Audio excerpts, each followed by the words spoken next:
Cristo nuestro Salvador. Jesús presentado en el templo. José y María eran judíos y seguían las costumbres de su nación. Cuando Jesús tuvo 6 semanas, le llevaron al templo de Jerusalén para presentarle al Señor. Eso estaba en armonía con la ley que Dios había dado a Israel, y Jesús debía ser obediente en todas las cosas.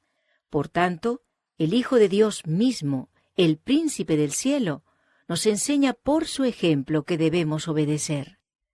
Solo el primogénito de cada familia era presentado así en el templo. Esta ceremonia se hacía para conmemorar un suceso de tiempos muy remotos. Cuando los israelitas eran esclavos en Egipto, el Señor envió a Moisés para libertarlos.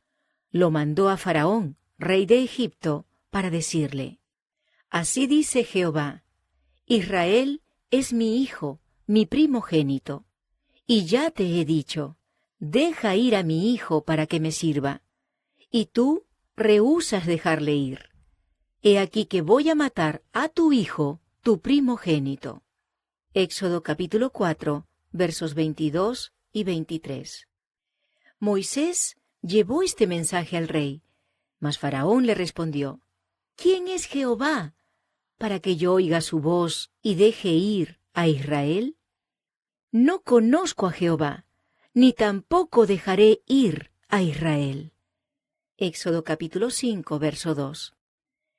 Entonces Dios mandó terribles plagas sobre los egipcios. La última de estas fue la muerte del primogénito de cada familia, desde la del rey hasta la del más humilde de aquella tierra.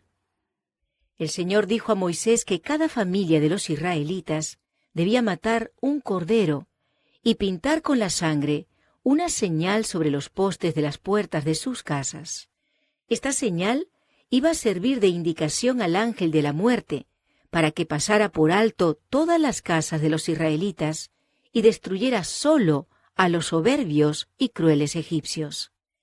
Esta sangre de la Pascua representaba para los judíos la sangre de Cristo, pues a su debido tiempo Dios daría a su Hijo amado para ser sacrificado como lo era el Cordero Pascual, para que todos los que en él creyeran fuesen librados de la muerte eterna.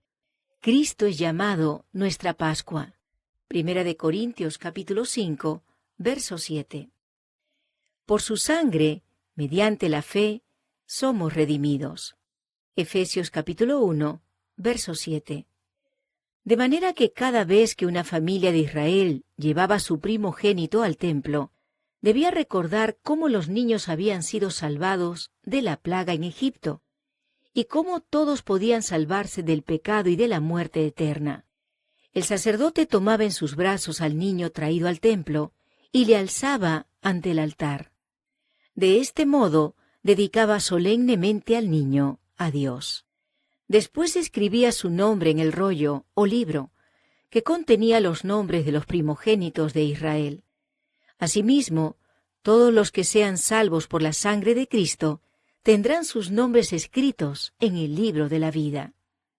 José y María llevaron a Jesús al sacerdote, según lo exigía la ley. Todos los días había padres y madres que iban con sus hijos al templo, y en las humildes personas de José y María, el sacerdote no notó nada de extraordinario. No eran más que miembros de la clase trabajadora de Galilea. En el niño Jesús no vio más que una tierna criatura.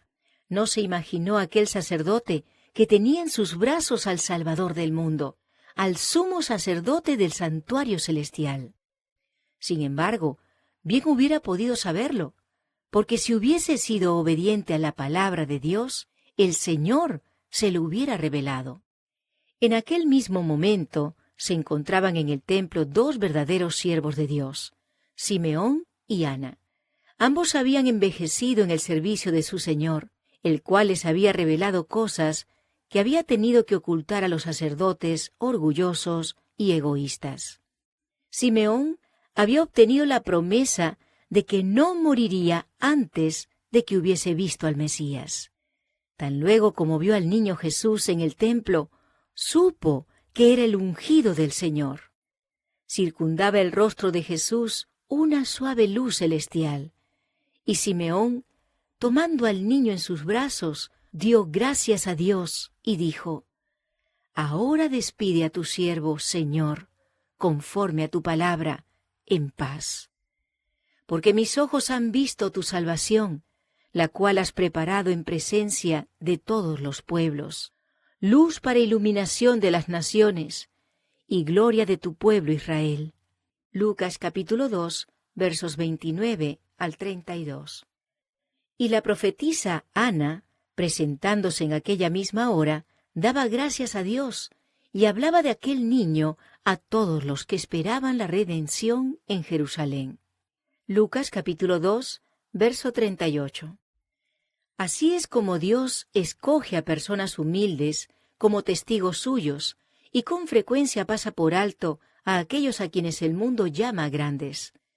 Muchos de ellos son como los sacerdotes y gobernantes judíos, y se afanan por servirse y honrarse a sí mismos, pero piensan poco en servir y honrar a Dios. Por tanto, Dios no puede escogerlos para que hablen a otros de su amor y misericordia.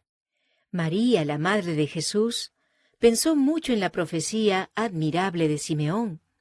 Mientras miraba al niño en sus brazos y recordaba lo que los pastores de Belén habían dicho, su corazón se llenaba de gozo, gratitud y esperanza. Las palabras de Simeón le hicieron recordar la profecía de Isaías. Sabía que se referían a Jesús estas palabras admirables. El pueblo que andaba en tinieblas ha visto gran luz, y sobre los habitantes de la tierra de sombra de muerte, luz ha resplandecido. Porque un niño nos ha nacido, un hijo nos es dado, y el dominio estará sobre su hombro, y se le darán por nombres suyos: Maravilloso, Consejero, Poderoso de Dios, Padre del siglo eterno, Príncipe de paz. Isaías capítulo 9, versos 2 y 6.